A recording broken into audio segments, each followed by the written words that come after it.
안녕하세요. 이투수 현수입니다. 오늘은 2026학년도 5월 학력평가 생활관리 전문항 해설 바로 들어갑니다.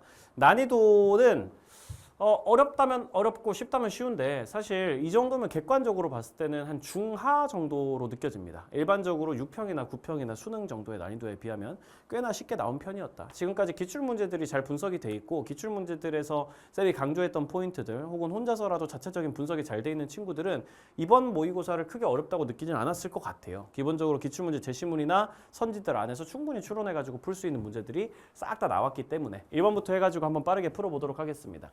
윤리학은 행위자가 행동이나 성품에 관한 도덕 판단을 내릴 때 적용할 수 있는 도덕교범의 체계, 그걸 다른 말로 이론이라고 부르는데 그런 이론을 규칙하고 이걸 도덕적으로 정당화하는 데 주력해야 된다. 그러면은 이론, 규범, 윤리학이 된다고 생각하시면 되겠고 윤리학은 개인의 생활과 사회의 구조 및 기능과 관련된 도덕 현상을 경험과학적 방법으로 조사해가지고 도덕적인 현상을 경험과학적으로 조사한다라고 표현하는 거는 보통 사회과학의 영역, 뭐 사회학이라든지 문화인류학이라든지 그런 영역의 방식으로 굉장히 객관적으로 인과관계를 탐구하는 방식으로 조사한다 이런 의미를 가지고 있거든. 기술이라는 표현까지 나와 있으면 대놓고 기술윤리학을 얘기하고 있다고 생각하면 되겠지. 1번 이론규범윤리학. 올바른 삶의 지침이 되는 도덕 원리를 정립하는 것이다. 정답! 바로 이론규범 윤리학이 말하는 이론이라는 게 결국은 삶의 지침이 되는 도덕 원리들을 체계화시켜 놓은 걸 이론이라고 부르기 때문에 1번 바로 답이고 2번 이론규범 윤리학. 도덕적 성품을 가치 중립적으로 탐구하는 게 아니죠. 도덕적인 성품을 탐구한다고는 볼 수 있지만 가치 중립적으로 보는 게 아니라 이론규범 윤리학은 그것이 옳은지 그른지 어떤 방향으로 나아가야 되는지에 대한 당위의 학문이라고 보셔야 되겠고 3번 기술윤리학. 도덕적 추론의 구조를 분석하고 타당성을 검증하는 건 메타윤리학이 하는 일이니까 바로 탈락이고요. 4번 기술윤리학. 현실의 도덕 문제 해결을 위한 실천 방안을 제시하는 거 그런 건 규범윤리학이 하는 일이죠. 어떻게 도덕 문제를 해결할까? 도덕적 딜레마의 해결책 이런 걸 도덕적으로 정당화시키는 것은 규범윤리학이고 5번 가와나 도덕 관행을 관찰한 뒤 객관적으로 서술하는 거 기술윤리학이 맞고 이론규범윤리학은 해당되지 않는다. 객관적으로 서술하는 건 기술윤리학이 하는 일이고 애초에 이론규범윤리학이나 뭐 실천규범윤리학이나 규범윤리학들은 도덕적 정당화와 당위의 얘기를 하는 거기 때문에 객관적으로 뭐 가치 중립적으로 이런 표현하고는 맞지 않는다라고 생각해 주셔야 되겠고 2번입니다. 소유물에서의 정의는 역사적이다. 역사적 원리를 강조하는 사람 바로 보면 나와야죠. 노직. 역사적 원리에 따르면 과거의 상황이나 사람들의 과거 행위가 옳았다면 정당했다면 사물에 대한 차별적인 소유 권리도 생기는 거고 거기에 플러스 알파로 응분의 자격도 생겨나는 것이야 라는 얘기는 뭐 쌤이 기출의 메타 같은 커리큘럼 하면서도 엄청 많이 강조했던 되게 중요한 제시문이고 우리가 옳은 방향으로 이전 양도를 해서 혹은 취득을 해가지고 어떤 물건을 얻어냈다면 거기에 대해서 차별적인 소유권, 절대적인 소유권도 있지만 응분의 자격마저도 정당한 역사가 나에게 주어지게 만들어준다. 이런 얘기를 노직이 했다는 거. 원초적 입장, 롤스겠죠? 합리적인 사람들에 의해서 정의의 원칙이 선택된다. 원초적 입장에 있는 모든 사람들은 합리적이다. 이렇게 롤스가 얘기를 하거든요. 나의 이익을 고려해서 판단할 수 있는 사람들 이렇게 생각하시면 되고 이러한 정의의 원칙은 사회적 협동에 의해 얻어진 이득에 대한 상충되는 요구들을 다룬다. 사회적 협동에 의해 가지고 사회적인 이득이 얻어진단 말이야. 소위 말하는 사회협동체라는 게 만들어낸 이득을 어떻게 분배할까? 그런 거에 관련해 가지고 사람들끼리 약간 상충되는 요구들이 생길 수가 있단 말이에요. 나한테 더 많이 분배해줘. 쟤보다는 나한테 좀 더 많이 분배해줘. 내가 더 많이 받아야 돼. 이런 식으로 생각하는 사람들의 그런 싸움이 있을 수 있는데 그런 것들을 해결해 주는 게 결국 정의의 원칙이라고. 평등한 기본적 자의 원칙이나 공정한 기회균등의 원칙이나 차등의 원칙을 통해서 어떻게 분배하면 좋을지에 관련된 얘기를 하는 게 롤스의 정의의 원칙이라는 거죠. 1번 노직. 자유롭게 양도받은 소유물은 교정의 대상에서 제외된다. 자유롭게 양도받았다고 해도 교정의 대상에 포함이 될 수가 있다라고 기억을 해주셔야 됩니다. 왜? 자유롭게 양도를 받았다고 해도 그 전에 이미 한번 강탈을 당했거나 아니면 타인에게 피해를 주는 방식으로 이전되거나 취득된 그런 소유물이었다면 지금 내가 이 사람한테 자유롭게 양도받았다고 해도 그 전에 어떤 부정의가 벌어졌는지는 모르기 때문에 교정 대상이 아니다라고 함부로 얘기할 수는 없다는 거. 자유롭게 양도받은 소유물이라고 해도 그 전의 과정에서 이전 양도되는 과정에서 속임수나 강탈이나 이런 것들이 있었거나 최초 취득의 과정에서 타인에게 피해를 줬거나 뭐 이런 일들이 벌어졌었다면은 교정의 대상에 포함될 수 있다라고 기억해 주셔야 되고 노직이 그래서 역사적 원리라는 걸 주장하는 거죠. 이 물건의 역사를 다 봐야 된다는 거지. 정형적 원리에 따른 분배는 필연적으로 재분배를 초래한다. 노직이 항상 하는 얘기고 쌤이 엄청 강조하는 기출의 메타에서 요거 필기까지 따로 해가면서 정리해줬던 내용이죠. 노직은 정형적 원리를 싫어해요. 왜 정형적 원리를 싫어합니까? 정형적 원리는 답정너식 분배 원리인데 이렇게 답을 정해놓고 정의로운 결과를 딱 정해놓으면은 현실의 분배 결과가 그런 식으로 잘 안 나온단 말이야. 정의로운 결과대로 그대로 안 나온단 말이지. 그러면 현실의 분배 결과를 내가 미리 정해놓은 이 이상적인 정의로운 결과에 끼워 맞추기 위해 가지고 재분배 행위를 해야 된단 말이야. 그런데 그 재분배 행위를 하는 과정에서 보통 국가라든지 중앙분배처라고 불리는 어떤 강한 사회 집단, 대표적으로 국가 같은 애들이 막 재분배를 하게 되는데 이 정의로운 결과에 끼워 맞추기 위해 가지고 그 과정에서 부자들한테 정당하게 가지고 있는 물건들을 뺏는 그런 모습으로 이전 양도가 이루어질 가능성이 되게 크다고. 보통 국가 같은 애들이 부자들이 가지고 있는 재산에 대한 소유권을 자기가 가지고 있지 않잖아요. 부자들의 재산에 대한 소유권은 아마 부자들이 가지고 있겠지. 근데 그거를 이전 양도를 강제로 시켜버리는 거야. 막 재분배를 한다는 명목으로. 그러니까 그 과정에서 재분배를 하게 되는 이 과정에서 이전 양도의 원칙을 위반하게 되고 그 과정에서 일부 사람들의 소유권을 침해하게 되는 그런 결과가 나올 것이기 때문에 정경적 원리가 좋지 않다라고 노직이 얘기한다는 그 논리, 쌤이 개념 완성 때도 알려줬고 기출의 베타 때도 반복해서 알려주고 있는 그 논리를 기억만 하고 계시면 너무너무 쉬운 정답이라는 거지. 3번 롤스, 차등의 원칙에는 상호 이익의 원리가 반영되어 있다라고 또 쌤이 누누이 많이 얘기했거든요. 차등의 원칙이란 건 상호 이익의 원칙이라고.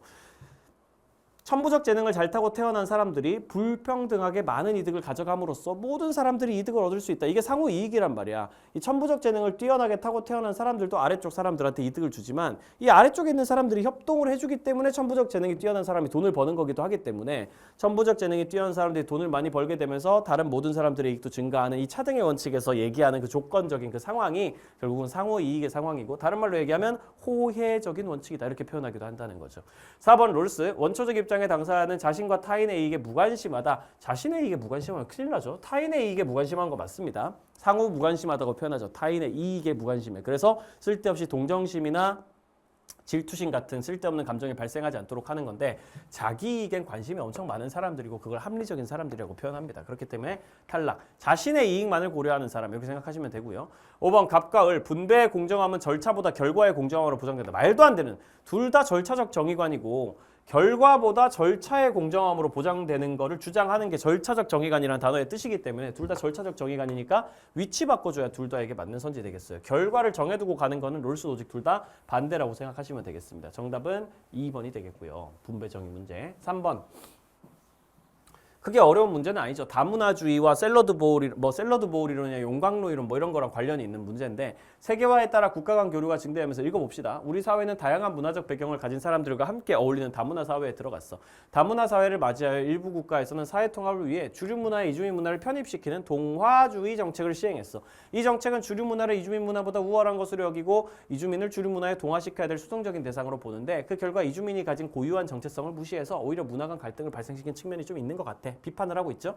이러한 갈등을 예방하고 사회 통합을 이루기 위해서는 다양한 문화를 존중하면서 아주 대등하게 인정하는 게 샐러드 볼 이론이잖아. 이거 국수 대전 모델. 그러니까 다원주의보다 더 빡센 완벽하게 평등하다 이런 입장을 가지고 있는 거라고. 이주민 문화든 원래 우리가 가지고 있던 문화든 다 똑같은 거다라고 생각을 해야 된다. 이렇게 보는 게 샐러드 볼 이론이라고 생각하시면 되고 동화주의와 다르게 어떤 면에서 다문화 정책을 그렇게 펼쳐야 될 이유가 있는가. 다 샐러드 볼 이론이 어떤 부분에서 좋길래 이런 정책을 펼쳐야 되는가. 사회 통합과 갈등 해소를 위해 이주민 문화의 우월성을 강조하는 건 전혀 샐러드 볼 이론이 아니고요. 완벽하게 똑같다는 입장이지 대등하다는 입장이지 한쪽이 우월하다는 입장이 아니고 주류 문화의 우위를 전제로 이주민 문화에 대한 관용을 지향하는 거는 다 원주의에 해당됩니다. 이거 기억하셔야 되고요. 주류 문화가 중심인 건 맞지만 그래도 니네의 정체성을 인정해 줄게. 이렇게 관용의 태도를 가져가는 건 다원주의의 입장이고 3번 이주민이 자신의 문화 정체성을 포기하도록 제도적으로 강제하는 거는 동화주의 얘기니까 탈락이고 이주민 문화와 주류 문화의 차이를 없애서 문화적 당일성을 추구하기 문화적으로 똑같아진다 이런 거 추구하는 거 전혀 샐러드 보울 이론이 아니죠. 서로 각자의 정체성을 가지고 평화롭게 공존하자 이런 얘기를 하는 게 샐러드 보울 이론이고 5번 이주민 문화의 고유성을 인정하고 이주민을 자율적 주체로 존중한다는 측면에서 샐러드 보울 이론이 동화주의와 다르지. 동화주의 같은 경우에는 이주민 문화 니네 고유성 인정 안 할 거야. 완벽하게 우리 문화에 통합돼 이런 식으로 얘기한다면 샐러드 보울 이론 같은 경우에는 고유성 인정합니다. 모두가 대등합니다. 자율성을 인정해 줄게요. 주체적으로 스스로의 문화를 보존할 수 있도록 인정해 줄게요. 라는 입장을 가지고 하기 때문에 정답 5번으로 하나도 어렵지 않게 풀 수 있다라는 거. 그리고 사실 이거는 동화주의, 다원주의 이런 거 구체적으로 몰라도 그냥 글만 읽어도 다 풀 수 있는 문제에 해당되죠. 4번입니다. 갑. 이는 사람의 마음이고 의는 사람의 길이다. 사람들은 이는 사람의 마음이고 의는 사람의 길이다 이런 식으로 얘기하는 것 자체가 인이라는 게 원래 사람 마음 안에 있다는 거 뭐 이런 얘기들이 들어가 있는 거고 원래 인간의 본성 안에 도덕성이 있다 이런 느낌으로 얘기를 하는 걸로 시작이 느껴지죠. 그리고 인과 의라는 개념에 대해서 쪼개 긍정적으로 묘사를 하고 있기 때문에 유교인 것도 크게 어렵지 않게 찾을 수 있을 거예요. 사람들은 닭과 개를 잃어버리면 찾을 줄 알면서도 본래의 마음을 잃어버리고는 찾을 줄을 모른다. 학문하는 방법이란 자기의 잃어버린 마음을 찾는 것이다. 여기 한자가 구방심인데 잃어버린 마음을 구한다 뭐 이런 의미거든요. 이 한자를 막 읽거나 그럴 필요는 없어요. 그냥 이걸 보고 이게 유교구나라는 것만 알아보면 되고 사실은 맹자거든요. 구방심이란 말을 한 사람은. 인의예지라는 게 우리의 본성으로서 있는데 그걸 잃어버렸으니까 그걸 다시 회복해야 된다. 이런 식으로 얘기를 하는 게 맹자의 입장이긴 하단 말이지. 뭐 근데 유교인 것만 알아도 큰 문제는 없어. 알고 있죠? 원래 이런 유교, 불교, 도가 이런 거 구분하는 문제는 그냥 유교, 불교, 도가 중에 뭔지만 구분해도 크게 문제는 없다. 을 억지로 애써서 인의를 찾는 것은 인간의 자연스러운 본성을 어지럽히는 것이다. 더 억지로 애써서 인의를 찾으면은 인간의 자연스러운 본성을 어지럽혀 이렇게 얘기해버리는 순간 뭐야? 인의 이런 개념을 부정해버리는 그 딱 입장. 도가죠. 유불도 중에서는. 인의라는 건 인위적으로 만들어진 도덕성이기 때문에 그런 것들을 자꾸 찾으려고 하는 것이 오히려 인간의 본성에서 멀어지는 길이야. 그런 인위적인 것들을 제거하는 무의 자연의 태도로 인의 같은 개념에 집착할 필요 없어 라고 얘기하는 거지. 덕에 따라 행동하고 도에 따라 살아가는 진인은 항상 즐거운 상태를 유지하고 부족함이 없어 세상 미래에 얽매이지 않아. 인위적이지 않으면 오히려 즐겁고 오히려 행복하고 오히려 편안하고 자연스러워. 이런 식으로 얘기하는 게 도가 입장이고 기억 유교 사사로운 욕망을 제거하여 사단을 형성해야 된다. 사단은 형성하는 게 아니죠. 사단은 확충하는 거죠. 이런 단어 기억나십니까? 사단이라는 거는 우리 마음속에 있는 네 가지의 마음 혹은 감정을 뜻하는데 측수사시 기억나니? 측은지심, 수호지심, 사양지심, 시비지심 그런 것들은 원래 우리가 타고 태어나는 선천적 요소이기 때문에 선천적인 요소에 대해서 우리가 형성이라는 단어를 붙이면 안 된다고. 원래부터 타고 태어난 거니까. 사단을 끌어올린다, 확충한다 이런 얘기는 말이 되는 거지만 형성한다는 얘기 말이 안 돼. 원래 태어날 때부터 우리가 가지고 있는 거기 때문에 사사로운 욕망 제거해야 된다는 건 맞는 말이고요. 다른 말로 사욕을 제거한다라고 표현하기도 하는데 사단을 형성이 틀렸습니다. 확충해야 되는 거죠. 그래서 사덕을 실현해야 되는 거죠. 니은 도가 자연의 순리에 따라 정신적 자유의 경지에 도달해야 돼. 당연하지. 도가가 맨날 하는 얘기가 자연스럽게 정신적 자유의 경지 다른 말로 뭐라고 그래? 소요유의 경지 뭐 이런 거에 도달해야 된다고 본단 말이지. 디귿 유교랑 도가 도를 실현하기 위해서는 인의의 덕을 함양해야 된다. 도가가 제일 싫어하는 게 인이라고 여기 나와 있잖아. 억지로 애써서 인이 찾는 거 그 자연스러운 본성을 어지럽힌다고. 인위적으로 만들어진 유교 놈들 같이 인위적인 그런 태도를 가진 놈들이 만들어낸 그런 인위적인 도덕성, 인의 같은 개념 그런 거 갖다 버려야 된다라고 얘기하는 게 도가 입장이기 때문에 유교만 하는 얘기 되겠습니다. 도를 실현한다는 얘기는 유교, 불교, 도가 다 써요. 도를 실현한다는 게 올바른 방향으로 간다. 뭐 정도 의미로 생각하면 돼. 리을 갑과 을 이상적 인간이 되려면 타고난 본성을 실현해야 된다. 유교나 도가나 유교 입장에서 특히 맹자 입장에서 타고난 본성은 뭐겠어? 사덕. 우리의 도덕적 본성을 실현해야 된다. 이런 얘기 할 수 있고 도가 입장에서 타고난 본성이라 그러면은 자연스러운 본성을 실현하자. 이런 의미로 해석이 되겠죠. 그러면 정답은 4번 니은 리을로 나온다는 거 크게 어렵지는 않을 겁니다. 5번 시민불복종 관련 문제군요. 갑 누굽니까? 거의 정의로운 사회에서 시민불복종이라는 게 정당화가 되려면 법과 제도가 부정의한 정도의 이 불복종의 정당화 여부가 달려있어. 다른 말로 얘기하면 뭐예요? 법과 부정의가 심각하게 부정의할 때 불복종이 정당화되지. 심각하게 부정의하지 않고 조금 부정의한 수준이면 그냥 준법의 의무가 우선이다. 이런 얘기를 롤스가 제시문을 통해서 하고 있는 겁니다. 이런 거 기억 안 나면 좀 심각한 문제거든요. 개념 완성 다시 들으셔야 됩니다. 시민은 부정의한 법에도 따라야 될 의무가 있거든요. 왜냐하면 우리가 거의 정의로운 사회 속에서 혜택을 보면서 살고 있기 때문에 거의 정의로운 사회의 체제가 무너지지 않게끔 유지해야 될 의무가 있단 말이야. 그런 걸 자연적 의무라 그러는데 가장 기본적인 자연적 의무는 준법의 의무란 말이야. 법을 지켜서 내가 살고 있는 거의 정의로운 사회가 무너지지 않도록 해야 될 의무. 다만 심각한 부정의까지 가게 되면은 불복종을 하게 될 의무도 생기는 거지. 권리도 생기는 거야. 자신과 타인의 기본적 자유가 심각하게 침해가 되는 그런 상황이잖아. 그럼 그걸 묵인해야 한다는 요구를 받진 않아. 그러면 이제 저항을 해도 되는 상황인 거야. 이렇게 롤스가 얘기를 하고 있는 거고. 공리주의적 접근법에 따라 가지고 시민복종 얘기하는 거는 싱어죠. 공리주의적 접근법에 따라 시민복종은 훌륭한 목적을 달성하기 위한 적합한 수단이다. 공리를 증진시킬 수 있는 시민복종은 훌륭한 수단이다.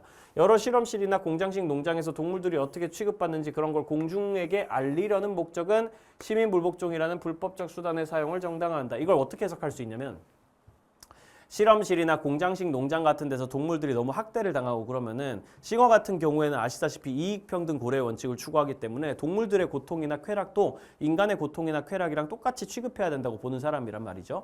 동물들이 이만큼의 고통을 받고 있는데 사람들이 잘 몰라. 사람들이 그냥 잘 모르고 그냥 이런 법 같은 것들이 시행되고 있으면 이런 건 진정한 민주적 결정이 아니란 말이야. 이런 동물을 학대하는 그런 동물식 여러 실험실이나 공장식 농장 같은 것들이 공리를 엄청 저해시키고 있는데 동물들에게 너무 과도한 고통을 활동을 만들어내가지고 우리 사회의 공리를 엄청 저해시키고 있는데 사람들이 그걸 잘 몰라가지고 시민들이 그거에 대한 의사결정이나 뭐 판단 같은 걸 제대로 못하게 만들어져 있는 상황이면 이건 진정한 민주적인 의사결정이 아닌 상황이거든. 그러니까 사람들한테 알리려고 하는 거야. 어그로를 끌어가지고 불법 행위를 저질러가지고서라도 사람들에게 어그로를 끌어서 동네 사람들 이거 보세요. 동물 학대하고 있어요. 이건 좀 바꿔야 되지 않겠어요? 라고 얘기를 해가지고 진정한 민주적 결정이 다시 내려지게끔 하려고 하는 그런 시민부복종은 정당하다. 그거 공리를 증진할 거다. 이런 식으로 싱어가 얘기를 하고 있다는 거죠. 이런 법을 없애는 걸 궁극적인 목표로 삼아가지고 해나가는 거지. 기억 롤스, 기본적 자유를 침해하는 모든 법에 대해 불복종이라 한다. 모든 법은 아니고요. 심각하게 침해하는 법에 대해 가지고 불복종하는 겁니다. 정확히 말하면. 기본적 자유를 심각하게 침해하는 법에 대해서 불복종을 해야 되는 거지. 그냥 침해했다고 해서 무조건 불복종하는 건 아니거든. 왜냐면 조금 부정의한 수준이면은 준법의 의무가 우선이니까. 조금 부정의한 법에도 일일이 불복종하고 다니고 그러면은 국가가 막 흔들리고 막 무너지고 그건 우리의 목표가 아니니까. 니은 롤스, 부정의하지 않은 법에 대한 위반도 시민불복종의 방식이 될 수 있다. 부정의하지 않은 법에 대한 위반도 시민불복종의 하나의 방식이 될 수 있죠. 언제 그게 가능합니까? 간접적 불복종 떠올리셔야 돼요. 간접적 시민불복종. 직접적으로 내가 부정의하다고 생각하는 법에 대해 가지고 불복종을 할 수도 있겠지만 그런 걸 직접 불복종이라고 부르지만 간접적인 불복종도 충분히 가능하단 말이야. 그러니까 내가 이 법이 심각하게 부정의하다고 생각하는데 이 법에 대해 가지고 직접 불복종하기에는 이 나라의 체제나 이런 거를 위협하게 되는 상황이 있을 수가 있기 때문에 이 법에 직접 불복종을 안 하고 다른 법을 대신해 가지고 어겨버리는 그런 상황이 간접 불복종의 상황이잖아요. 이것도 개념 완성 때나 기출의 메타 때나 충분히 설명해 드렸기 때문에 이 정도만 얘기해도 충분히 알아두실 거라고 생각합니다. 간접적 불복종의 그 상황이 있기 때문에 부정의하지 않은 법에 대해서 원래 내가 심각하게 부정의하다고 생각하는 법은 저기 있고 저 법을 직접 어겨버리면 막 반역죄 이런 거라서 그럼 반역죄를 시민복종하려면 국가에 대해서 반역을 저질러야 되는데 그럼 국가 체제가 위태로워지는데 그건 안 돼. 직접적으로 이걸 불복종 못하겠다. 그러면 신호등법 같은 거라도 대신 어겨야지. 딱히 부정의하지도 않은 그런 법을 어겨서라도 어쨌든 어그로를 끌어서 저 심각하게 부정의한 법을 없애려고 노력해야지 이런 간접 불복종의 과정이 있을 수 있다는 거지. 디귿 싱어, 동물의 이익 관심을 옹호하는 시민복종 정당화될 수 있다. 싱어 입장에서는 가능하다는 거죠. 싱어는 동물의 이익도 평등하게 고려하자고 주장하는 사람이고 동물들을 너무 과도하게 학대하는 그런 동물 농장이라든지 공장이라든지 실험실이라든지 이런 것들을 없애야 된다고 주장하는 사람이란 말이지. 싱어는 그게 되고 롤스 같은 경우에 딱히 그런 얘기는 안 한다는 게 좀 중요합니다. 롤스는 정의의 원칙, 공유된 정의관, 만을 시민부복종의 근거로 삼아야 된다고 주장하는 사람이고 싱어 같은 경우에는 공리를 저해시키는 여러 가지 법들, 여러 가지 제도들, 정책들, 결정들 이런 것들을 전반적으로 불복종 대상으로 삼을 수 있지만 롤스 같은 경우에는 정의의 원칙을 심각하게 위배하는 그중에서도 차등의 원칙은 또 빼고 평등한 기본적 자유 원칙이나 공정한 기회균등의 원칙을 심각하게 침해하는 그런 법이나 제도나 명령이나 정책이나 결정이나 처벌이나 그런 것들에 대해서만 저항을 할 수 있다는 거예요. 그 롤스 입장에서는 엄격하게 따지면 동물의 이익 관심은 관심 주제가 아니거든. 근데 싱어는 이게 가능하다는 거. 어차피 공리가 심각하게 저해되면 그걸 부정의하다고 생각하는 사람이기 때문에. 리얼, 롤스랑 싱어, 시민불복종은 그 자체로 다수를 위협하려는 시도가 되면 시민불복종 하면 안 되겠지. 당연하지 않니? 그 자체로 다수를 위협하려는 시도 그런 거 아니란 말이야. 시민복종은. 가끔씩 상황에 따라서 폭력을 쓰는 시민복종 이런 게 일어나면 그런 것들은 다수를 위협하려는 시도가 돼서 정당화가 안 되겠지만 시민복종이 말 그대로 그 자체로 다수를 위협하려는 시도라면 이건 하면 안 되는 행동이 당연히 되겠죠. 아니 다수를 위협하는 그런 시도가 되면 안 된다고. 롤스랑 싱어 입장에서 위협하려는 시도가 아니라 정확히 뭐야? 다수를 설득하려고 하는 시도가 되고 다수에게 요청하고 호소하는 그런 시도가 돼야 된다라는 식으로 바꿔줘야 되는 거죠. 원래 시민복종은 위협이나 강제나 강요 같은 게 보통 아닙니다. 시민복종이라는 건 기본적으로 호소고 설득이고 청원이에요. 이렇게 얘기하는 게 롤스와 싱어의 공통 입장이라는 거. 6번, 사랑은 기술이며 이를 습득하려면 지식과 노력이 필요합니다. 끝났어. 에리 프롬이야. 그치? 사랑의 기술. 구체적으로 우리는 습득하려면 지식과 노력이 필요하다. 선천적인 거 아니라는 소리고 구체적으로 우리는 사랑이 수동적 감정이 아니라 수동적으로 그냥 네가 느끼고 막 빠지고 이런 감정이 되어서는 안 되고 사랑받는 이의 성장과 행복을 바라는 능동적 갈망이고 생산적 활동이고 사랑하는 사람에게 행복을 주면서 그걸 통해서 나도 더 성장하는 나의 잠재력이 실현되는 이런 활동이란 걸 알아야 됩니다.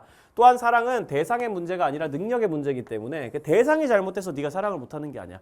상대방 내 남자친구가 쓰레기라서 내 여자친구가 좀 이상해가지고 네가 연애를 못하는 게 아니야. 네가 연애를 못하는 건 네 능력이 부족하기 때문이야. 제대로 사랑을 할 수 있는 기술을 네가 아직 갖추지 못했기 때문이야. 그러니 너는 사랑할 사람을 찾는 거에 노력하지 마. 자꾸. 대상의 문제가 아니니까. 문제는 뭔 줄 알아? 사랑할 줄 하는 힘을 키우는 걸 위해서 노력하는 게 중요한 거라고.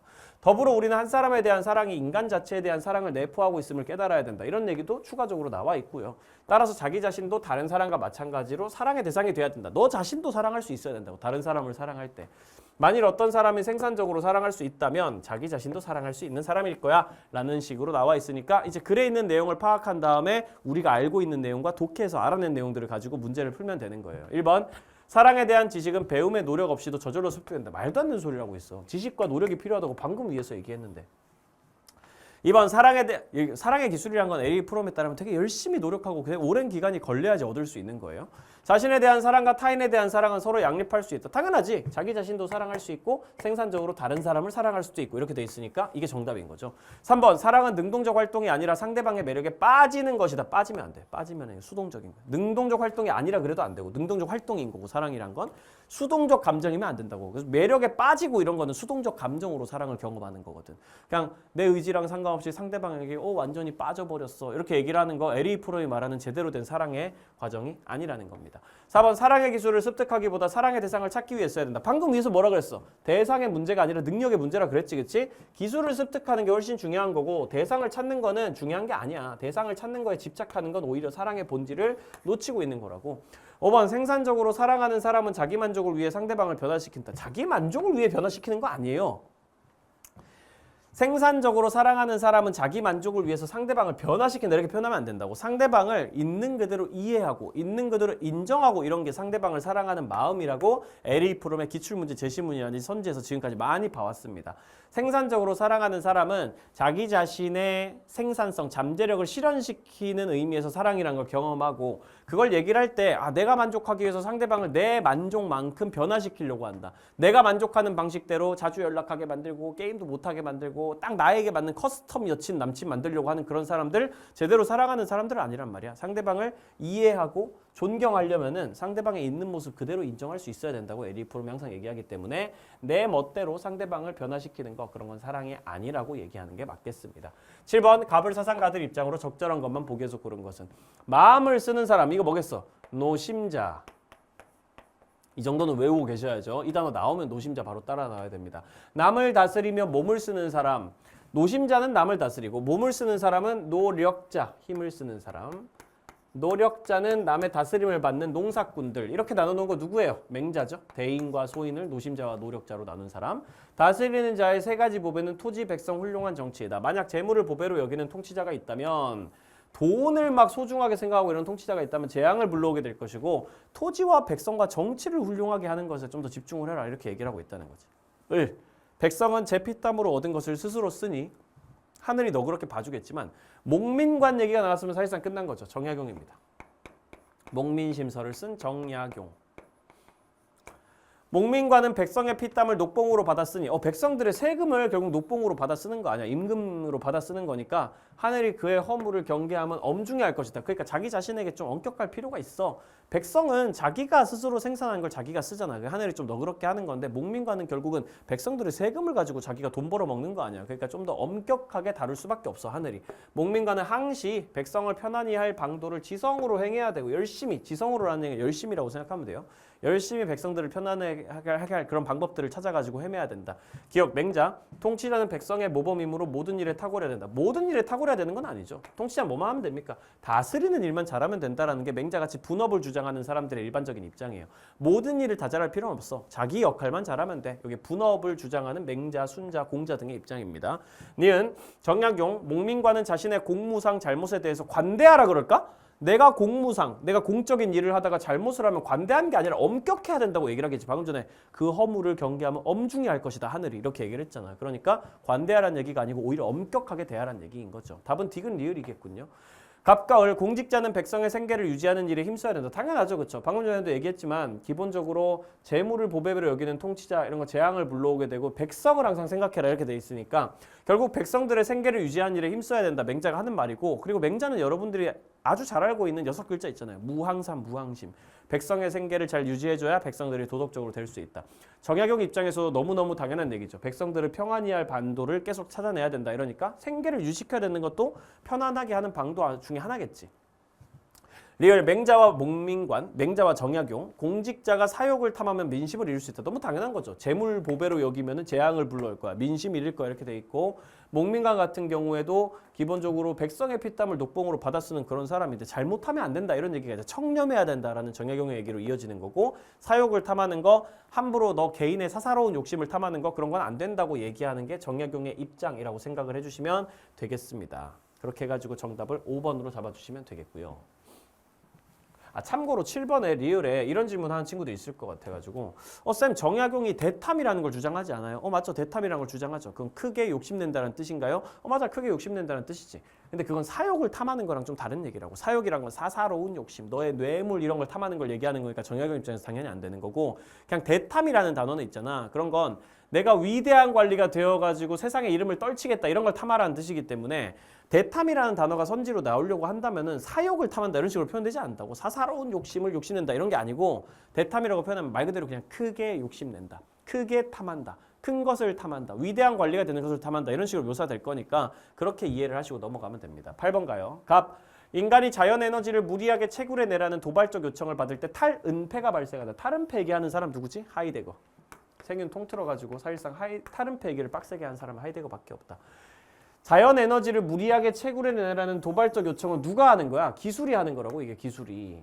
기술에 의해 가지고 이런 요청을 받게 된다고 인간이란 존재가. 이 과학기술 정확히 말하면 현대과학기술에 의해 가지고 현대과학기술에 의해 가지고 인간이 이런 도발적 요청을 받게 된다고. 그리고 그때 탈은폐라는 게 발생하는데 그 탈은폐라는 게 결국은 자연이라는 존재에 대해 가지고 의미 부여를 하는 걸 얘기한다고. 하이데거 입장에서 탈은폐라는 건 숨겨져 있는 거를 숨지 못하게 걷어낸다 이런 의미를 가지고 있단 말이에요. 그냥 석유 같은 거에 대해 가지고 자연에 있는 여러 가지 물건들에 대해 가지고 이 현대 과학 기술이라는 게 탈은폐를 시켜버린데 그 탈은폐 방식이 너무 폭력적이라는 걸 하이데거가 얘기하고 있는 거죠. 자연이란 존재가 우리가 관계를 맺을 때 현대 과학 기술이 개입을 해가지고 얘네들 무조건 에너지를 채굴해내는 도구일 뿐이야 이런 식으로 생각하게 만든다는 그 얘기를 하고 있는 거야. 현대 기술로 인해 가지고 지구는 한낱 채탄장으로 그냥 석탄 캐는 곳으로 대지는 한낱 저장고로 그냥 물건 저장하는 곳으로 탈은폐가 되기 때문에 세상 모든 것들을 전부 다 도구로서만 탈은폐하게 우리가 인식하게 만드는 탈은폐 시켜버리는 게 바로 요즘의 현대과학기술이다. 이 과정에서 인간은 어느 곳에서든 자신의 본질을 대면하지 못해. 자기 본질을 생각하는 거랑 점점 더 거리가 멀어져. 계속 그냥 에너지만 생각하는 그런 존재가 되어버리고 자연이란 존재를 그냥 철저하게 도구로만 간주하는 인간이 되어버리고 어느 순간은 자기 자신도 부품이 되어버리기 때문에 자기의 본질과 점점 더 멀어지게 된다라고 비판하는 게 하이데거가 현대과학기술을 비판할 때 나오는 그 탈은폐 논리다. 자연의 품에는 유추조차 불가능한 기상천외한 보물들이 인간에게 쓰이기를 기다리고 있어. 자연의 품에 있는 그런 보물들은 인간에게 쓰이기를 기다리고 있어. 이런 식으로 묘사하면은 얘네들은 원래 인간이 쓰라고 태어난 거야. 이런 식으로 묘사하고 있는 거죠. 인간 중심주의적인 생각이고요. 인간은 자연의 사용자와 해석자. 이 표현 외워버리는 걸 추천합니다. 워낙 많이 나오는 표현이기 때문에 인간은 자연을 당연히 사용할 수 있고 당연히 자연을 해석해가지고 자연의 질서를 고찰해가지고 자연을 복종시켜야 돼 이렇게까지 얘기하면 대놓고 인간중심주의자고 이렇게 강경한 인간중심주의자 입장을 가지고 있는 사람은 베이컨이라고 좀 기억을 해주시면 제일 좋습니다. 인간은 당연히 자연을 사용할 수 있고 해석할 수 있는 주인격에 해당되는 존재이다 라고 얘기하는 건 베이컨이 가지고 가는 입장이라는 거. 자연에 대한 인간의 지배권은 오직 기술과 학문에 달려 있어가지고 knowledge is power다. 지식이고 힘이다 이런 식으로 얘기하는 거 베이컨이 얘기하는 제시문이고요. 1번 하이데거. 현대기술은 인간이 자연과 관계 맺는 방식을 왜곡시킨다. 정답. 인간이 자연과 관계 맺는 방식을 철저하게 에너지를 무리하게 채굴해내는 방식으로만 왜곡시켜서 바꿔버린다. 이렇게 얘기하는 게 하이데거가 비판하는 현대과학기술의 탈은폐 얘기하는 거고. 2번 자연과 달리 인간은 현대기술의 부품으로 환원되지 않는다. 아까 쌤이 슬쩍 언급을 했지만 인간도 부품이 돼버립니다. 자연만 부품으로 생각하는 게 아니라 인간 자기 자신도 궁극적으로는 기술에 의해 가지고 에너지를 생산해내는 부품의 한 요소가 되어버려요. 그렇기 때문에 가치라고 바꿔주셔야 되고요. 3번 베이컨. 관찰과 실험은 자연의 질서를 파악하는 방법이 될 수 없는 게 아니라 있죠. 관찰이나 실험 같은 걸 통해 가지고 자연의 질서를 고찰하고 그런 걸 통해서 자연에 대한 인간이 지배권을 가질 수 있게 되고 그걸 통해서 힘을 얻게 되고 그걸 통해서 점점 더 나은 생활을 하게 되고 이런 게 인간 중심주의자인 베이컨, 과학 지상주의자인 베이컨의 입장이기도 한 거죠. 과학의 목적은 진리 탐구이므로 인간 삶의 개선과 무관하다. 그러면 안 되죠. 인간 삶의 개선이랑 완전 직접적으로 연결이 돼 있죠. 인간에게 쓰이기를 기다리고 있다고, 보물이라는 게.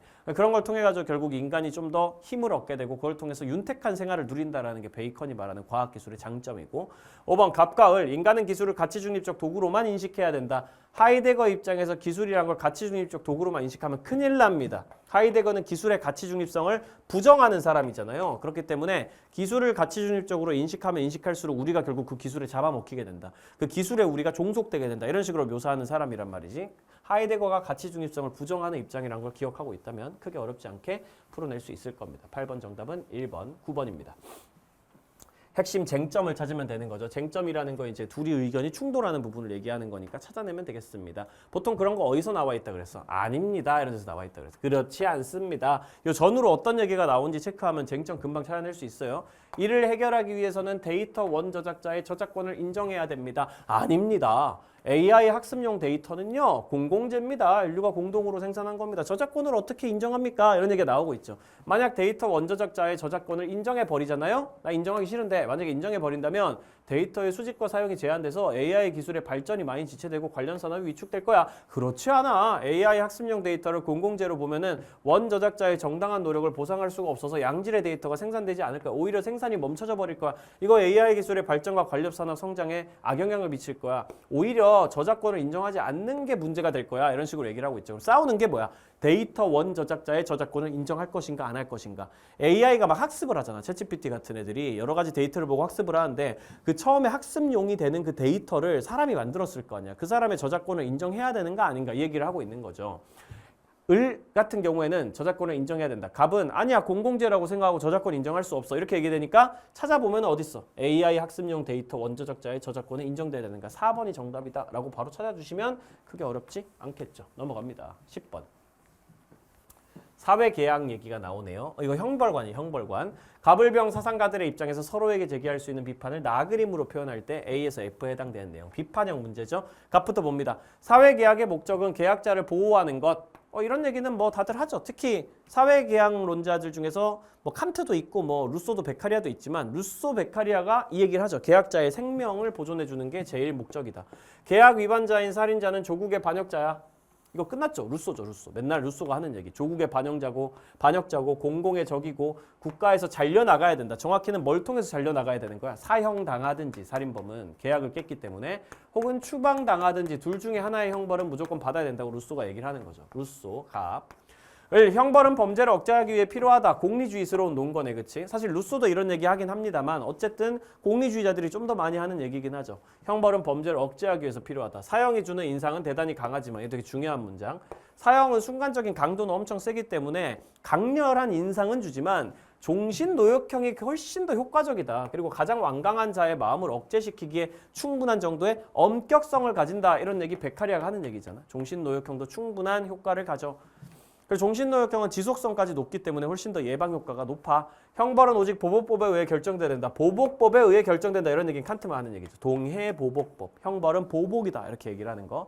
나쁜 짓을 했기 때문에 그거에 대응되는 해악을 똑같이 그냥 받으면 되는 거야. 그게 정언명령이야. 이렇게 얘기하는 거. 생과 사 사이에 동정성이 없기 때문에 사람을 죽인 놈은 지도 반드시 죽어야지만 동해보복이라고 할 수 있어. 시민사회가 해체될 때조차도 살인자는 반드시 처형돼야 돼. 왜? 정언명령이니까. 무슨 일이 있어도 처형돼야 된다라고 칸트가 한번 다시 얘기를 하고 있는 거죠. 그럼 루베칸 이렇게 잡아놓고 A부터 봅시다. A는 루소가 베카리아한테 하는 말이어야 되거든요. 사회의 존립을 파괴하는 행위가 가장 중한 범죄임을 간과한다라고 지금 돼 있는데 사회의 존립을 파괴하는 행위가 가장 중한 범죄라는 걸 베카리아가 전혀 간과하지 않아요. 베카리아는 다만 그런 범죄에 대해서도 사형을 내리면 안 되고 종신노역형이 낫다라는 거지. 사실 오히려 이거는 베카리아가 하는 말에 조금 더 가까워. 사회의 존립을 파괴하는 행위는 가장 중한 범죄다. 그래서 베카리아가 실제로는 어떤 얘기까지 했냐면은 우리가 사형이라는 거는 금지해야 되지만 없애야 되지만 종신노역형으로 대체하는 게 훨씬 더 낫지만 지금 현 상황에서 정말 어쩔 수 없이 사형을 내려야 되는 케이스가 어떤 케이스가 있냐면은 이 범죄자가 살아있는 것 자체가 나라의 존립을 위험에 처하게 할 정도. 그런 정도라면은 그래 사형을 지금 상황에서 예외적으로 좀 내릴 수는 있을지 모르겠는데 궁극적으로는 없어지는 게 맞아. 이런 내용까지 얘기를 했단 말이야. 이거 실제로 기출됐던 제시문이거든. 그러니까 베카리아 입장에서 사회의 존립을 파괴하는 행위는 가장 중대한 범죄고 가장 심각한 범죄다. 공리주의자들 입장에서 사회의 공리를 많이 저해할수록 중한 범죄가 될 텐데 이 사회의 존립을 파괴하는 거야말로 공리를 제일 많이 저해하기 때문에 가장 중한 범죄다. 가장 무거운 범죄다. 이런 식의 입장은 베카리아가 가질 수 있는 입장이라는 거. 벤담이나 베카리아도 가질 수 있는 입장이라는 거 기억해 주시면 되겠고 2번 B와 E 같은 경우에는 베카리아랑 칸트가 루소한테 살인자가 반드시 사형에 처해져야 하는 것은 아님을 간과한다라고 지금 돼 있는데 칸트 입장에서 살인자는 반드시 사형에 처해져야 한단 말이야. 그러니까 칸트 입장에서 아님이라고 표현하면 절대 안 된단 말이야. 베카리아 입장에서는 맞지. 베카리아 입장에서 살인자는 꼭 사형에 처해져야 될 필요는 없지. 종신노역형이라는 형벌이 있으니까. 근데 칸트 입장에서 살인자는 무조건 사형에 처해져야 된단 말이에요. 루소 입장에서는 어때? 살인자는 무조건 사형에 처해져야 되나? 아니야. 추방이라는 것도 있으니까 무조건은 아니야. 그러니까 살인자는 무조건 사형에 처해져야 됨. 이렇게 얘기하면 칸트만 있고 베카리아 루소는 살인자가 종신노역형 받아도 됨, 추방당해도 됨 이렇게 얘기할 수 있는 사람이라는 것 정도는 기억해 주시고 3번 C, 칸트가 베카리아한테 정의 실현을 위해 범죄자를 처벌하지 않을 수 있음을 강구한다. 칸트 입장에서 범죄자를 처벌하지 않는 건 말도 안 되는 겁니다. 이게 말이 되는 건 오히려 베카리아가 칸트한테 할 수 있는 비판일 때. 베카리아나 벤담 같은 사람들 입장에서는 정의 실현이란 건 결국 공리를 증진하는 거고 공리주의자들이기 때문에 베카리아나 벤담은 공리를 증진하기 위해 가지고 범죄자를 처벌했을 때 오히려 공리가 저해되는 경우도 있을 수 있잖아요. 기본적으로 이 처벌이란 걸 해도 범죄 예방 효과가 없고 그런 경우도 사회적으로 예시를 들자면 있을 수도 있단 말이야. 그런 경우에는 이 처벌을 해가지고 범죄 예방 효과도 없고 공리 증진 효과가 처벌을 통해서 발생하지 않는다면 처벌을 안 하는 게 그냥 나올 수도 있는 거야. 처벌을 안 해서 범죄자가 느낄 고통을 그냥 제거해 주는 게 낫지. 만약에 처벌이라는 게 제대로 된 공리 증진 효과도 없는데 하는 거는 부질없는 짓이 되는 거란 말이야. 베카리아나 벤담 입장에서. 그러니까 정의 실현을 위해서 범죄를 저지른 사람은 오히려 처벌 안 하는 경우가 베카리아나 벤담 같은 공리주의자한테는 공리를 증진하지 못하는 경우에 그럴 수도 있지만 칸트는 정엄명령에 따른 처벌을 얘기하는 거기 때문에 무조건 해야 된다고. 정의 실현을 위해선 범죄자는 동해보복을 무조건 반드시 정엄명령적으로다가 받아야 되는 게 칸트 입장이라고. 그러니까 베카리아나 벤담이 칸트한테 비판할 수 있는 선지로 아주 중요한 선지 되겠습니다. 4번 D, 베카리아가 칸트한테 생명을 박탈하는 형벌이 사회계약에 포함될 수 없음. 베카리아 입장에서 맞아요, 틀려요? 맞죠? 생명을 박탈하는 형벌이 사형이잖아. 사형은 사회계약에 포함될 수가 없어. 왜 그러지? 사형이라는 거는 우리가 생명을 양도해야 생명 양도라는 게 사회계약 과정에서 이루어져야지 만들어질 수 있는 형벌인데 베카리아에 따르면은 우리는 생명 양도권이 없단 말이야. 우리는 자기 자신을 죽일 권리도 없는데 어떻게 나를 죽일 권리를 남한테 넘기냐 이런 식으로 얘기하는 게 베카리아 입장이란 말이지. 생명을 박탈하는 형벌이 사회계약에 포함될 수 없다라는 건 베카리아 입장이고 칸트 입장에선 생명을 박탈하는 형벌인 사형이 사회계약에 포함될 수 있다고 본단 말이야. 그러니까 칸트 입장에서 받을 수 있는 비판. 이렇게 생각하면 되겠습니다. 칸트 입장에서도 사회계약이라는 개념을 주장한단 말이에요. 근데 칸트 입장에서 사회계약은 뭐 생명을 양도하니 많이 이런 게 중요한 게 아니라고 칸트 입장에서는. 베카리아나 루소한테나 생명을 양도해야 사형제라는 게 정당화될 수 있고 생명을 양도 안 하면 사형제가 정당화 안 되고 그런 건 베카리아나 루소한테나 중요한 거고 칸트 같은 사람은 공적 이성이라는 개념이 있어. 우리 모두가 다 같이 공적인 결정을 내기 위해 가서 사용하는 이성인데 그걸 다른 말로 이제 우리의 절대적인 이성적 부분이 가지고 있는 이성이라고 해서 예지체 인격이 가진 이성이라고 표현할 수도 있을 텐데 어쨌든 그 공적 이성이라는 걸 통해 가지고 우리가 생각을 해봤을 때 동해보복법이 옳은 거네. 동해보복법이 보편화 가능한 법칙이네. 그거에 따라서 형벌의 법칙이 만들어져야겠네라고 사회계약 과정에서 일치된 의견이 나오는 거야. 그런 거 이제 실제 현실에서 동의를 하고 안 했고 생명권을 양도했고 안 했고 이런 거랑 다른 개념이라고. 그냥 칸트 입장에서는 그냥 생명을 박탈하는 형벌이라는 게 사회계약 과정에서 공적 이성에 의해 가지고 옳다고 규정된 거야. 그러면은 그냥 사회계약에 포함되는 거고 그게 맞는 거야. 이렇게 얘기하는 거기 때문에 칸트 입장에서는 생명을 박탈하는 형벌이 동의나 뭐 생명권 양도나 이런 개념은 전혀 아니고 그냥 사회계약에 포함될 수 있다. 공적 이성이 그것을 옳다고 판단했을 때 그것이 바로 사회계약에 포함되고 법이 되는 것이다. 이렇게 얘기를 할 수 있죠.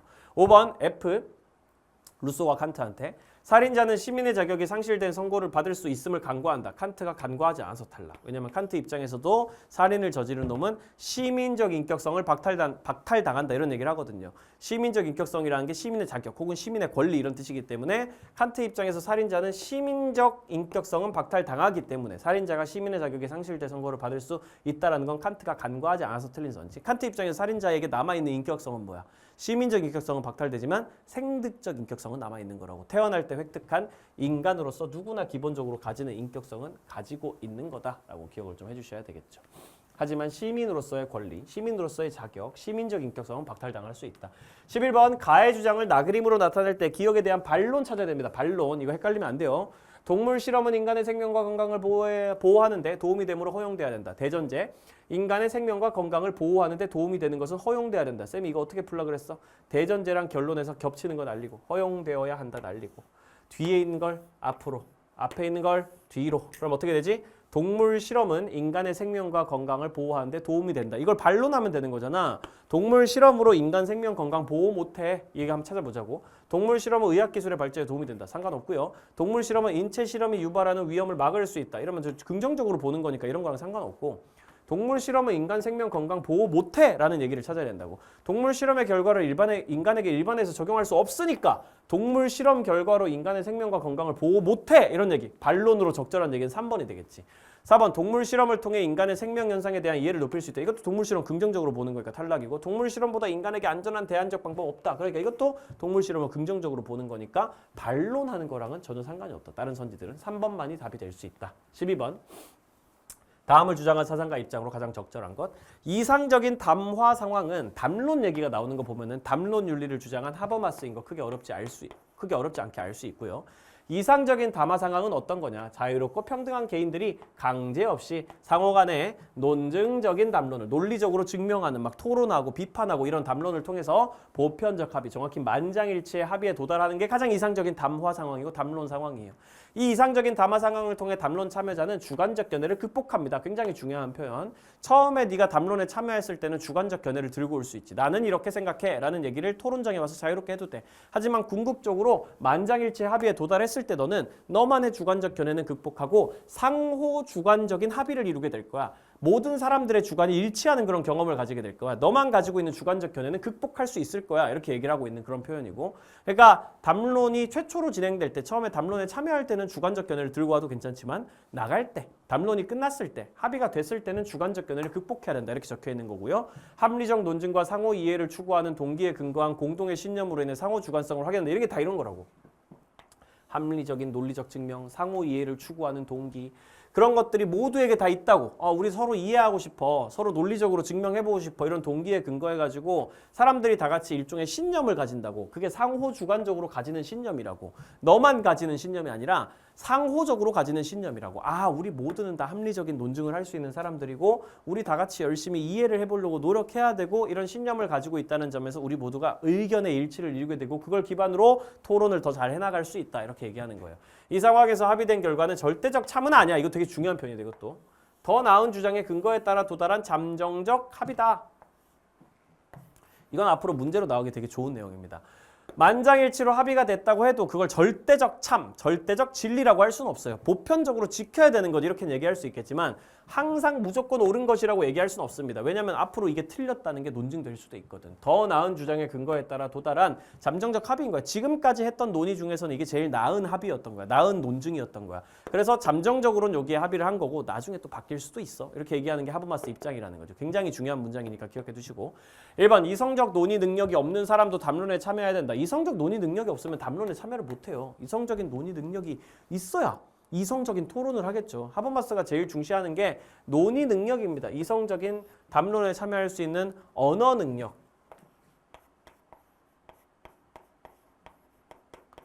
혹은 행위 능력. 이런 거는 담론 참여자가 되기 위해 가지고 필수적인 거란 말이에요. 하버마스 입장에서. 이게 없으면 담론에 참여하지 못하는 게 당연히 맞죠. 상대방에게 내 의견을 표현할 수도 없고 상대방이랑 같이 합의한 내용을 지킬 수도 없다면 행위라는 건 이제 나랑 상대방이 같이 합의한 만장일치로 합의된 규칙을 지키는 행위를 할 수 있는 거 없는가 이거거든. 이런 능력들은 당연히 있어야 되고 이성적 논의 능력도 당연히 있어야 된단 말이야. 그래야 담론에 참여할 수 있는 거고 만약에 그런 논의 능력이 아예 없으면 담론에 참여하는 것 자체가 불가능한 사람이라고 봐주는 게 맞겠죠. 2번 담론 참여자는 상대방의 주장에 대해서 비판해서는 안 된다. 비판해도 됩니다. 서로 열심히 논증하고 비판하고 이러면서 더 나은 합의를 통해 가지고 나아가는 거기 때문에 비판해도 되고 대신에 이 비판에 대해 가지고 또 재비판 당할 수도 있고 재반박 당할 수도 있다는 거 정도도 염두에 두는 거지. 3번 이상적 담화 상황에서 합의된 결과라도 재논의 될 수 있다. 그렇죠. 이상적 담화 상황에서 합의된 결과라고 해도 절대적 참이 아니라 잠정적인 합의이기 때문에 나중에 또 재논의가 될 수도 있어. 더 나은 논증이 생겨나면은 또 다른 반박이 생겨나고 또 다른 비판 같은 게 생겨나면 그거에 대해서 또 재논의할 수 있는 거야. 4번 담론 참여자의 다수가 동의한 모든 규범이 타당성을 가진다. 다수면 안 돼요. 만장일치여야 된다고. 만장일치로 동의된 규범은 타당성을 지니는 게 맞아. 모든 규범이. 모두가 이렇게 표현하면은 그건 맞는 말이야. 담론 참여자 모두가 동의한 모든 규범은 타당하다고 볼 수 있다. 다만 뭐 잠정적인 합의긴 하지만 절대적인 참이라는 진리라는 얘기는 아니지만 그래도 타당하다. 우리가 지켜야 되는 것이다. 이런 얘기는 할 수 있죠. 근데 모두가 해야 된다고. 만장일치해야 된다고.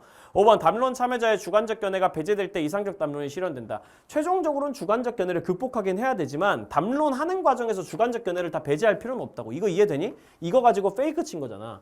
최종적으로 우리가 합의를 할 때는 나만의 주관적 견해는 극복해서 상호 주관적 합의가 이루어져야죠. 우리 모두가 동의하는 내용으로 합의가 이루어져야죠. 근데 담론 참여자가 처음부터 주관적 견해를 다 배제하는 식으로 담론을 시작할 필요는 없다고.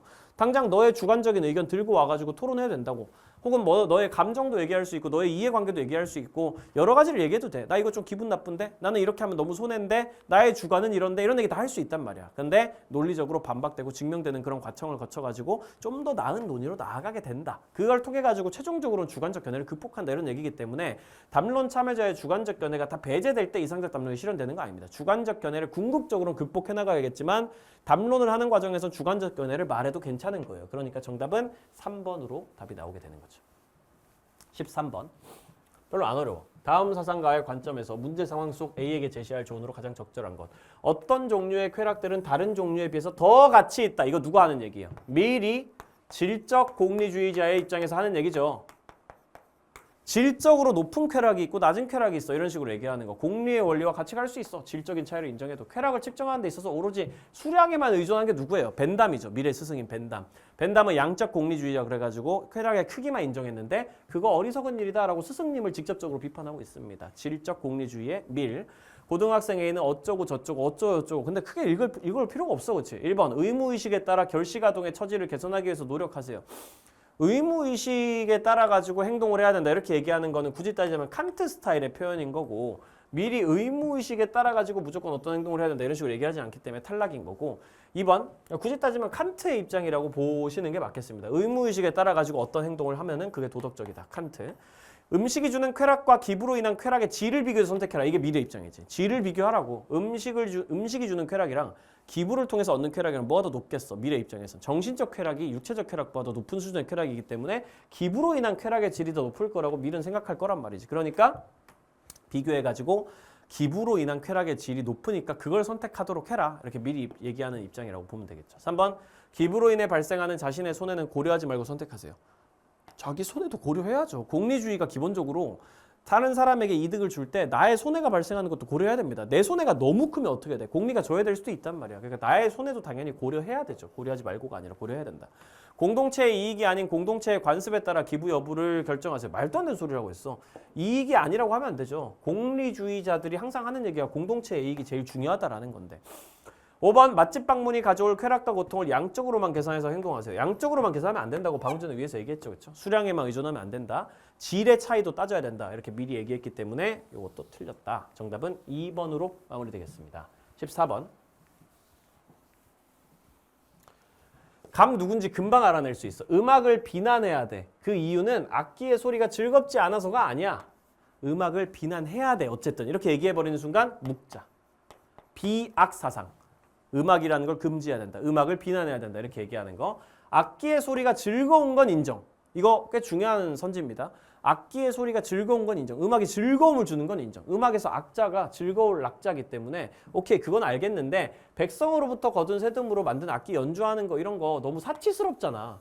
아니 즐겁긴 해. 즐겁긴 한데 너무 사치스럽고 백성들의 이익, 백성들이 먹을 거 제공해 주는 거 그런 거에 도움도 하나도 안 되는데 그런 짓이나 하고 앉아 있으니까 결국은 교리가 실천이 안 되는 거야. 묵자의 겸의 교리가 있죠. 그래서 모든 사람들의 이익을 증진시키는 게 좋은 거다. 마치 공리주의자스러운 논거인데 천하의 해독을 물리치는데 도움이 안 되는 게 음악이야. 음악이라는 게 사람들을 먹고 살게 하는데 도움이 되냐고. 사람들의 이익을 증진시키는데. 그게 도움이 안 되니까 즐거운 거랑 별개로 음악을 금지해야 된다. 비난해야 된다. 이렇게 얘기하는 게 묵자 입장인 거고 예의는 모든 것을 따로 구분하는 예를 엄청 강조하고 있는 사람 보통 누구예요? 순자죠. 순자 음악 파트, 예술 파트에서 나오고 모든 것을 구별하고 음악은 즐거움으로 인도하고 모든 것을 화합하고 그러니까 예의는 구별의 역할을 하고 음악은 화합의 역할을 하고 이런 식으로 나눠놓은 것도 순자기도 합니다. 예악 사상이죠. 그러나 예의와 음악은 사람들의 성정을 변화시킬 수 있기 때문에 이게 되게 중요한 여기서 순자라는 게 확실하게 나오는 거지. 여기서 성정을 변화시켜. 이거 무슨 말이야? 본성과 감정을 바꾼다라는 얘기잖아. 근데 본성을 바꾸는 게 좋은 거다라고 얘기를 하는 거는 성악설을 주장한 순자밖에 없단 말이야. 본성이 악하기 때문에 그 본성을 바꿔야 된다 이렇게 얘기하는 거, 대놓고 얘기하는 건 순자밖에 없다고. 예의와 음악은 사람들의 본성을 바꿀 수 있기 때문에 옛 임금들이 그렇게 본성을 바꾸기 위해서 백성들을 예의와 음악으로 이끌어서 화목하게 한 거 아니냐 이렇게 얘기하는 거 순자의 성악설 얘기가 바로 알아보셔야 되겠습니다. 이걸 보고 기억, 묵자, 이로움의 관점에서 음악을 평가해야 된다. 그게 묵자의 입장이야. 묵자는 항상 겸의 교리를 얘기하면서 평등한 사랑, 분별하지 않는 별애가 아닌 겸애, 평등한 사랑, 그리고 모두에게 이익이 되는 것이 좋은 것이다. 리즉 의, 의증리 이렇게 둘 다 표현해도 상관없는데 어쨌든 이익이 곧 정이다 이렇게 얘기를 하면서 이로움의 관점에서 이로움을 최대한 증진시키는 것이 좋은 것이다 라고 교리라는 걸 주장했단 말이야. 이로움의 관점에서 음악을 평가해가지고 음악이 이로움을 못 주니까 금지하자 이런 얘기로 가게 되는 거죠.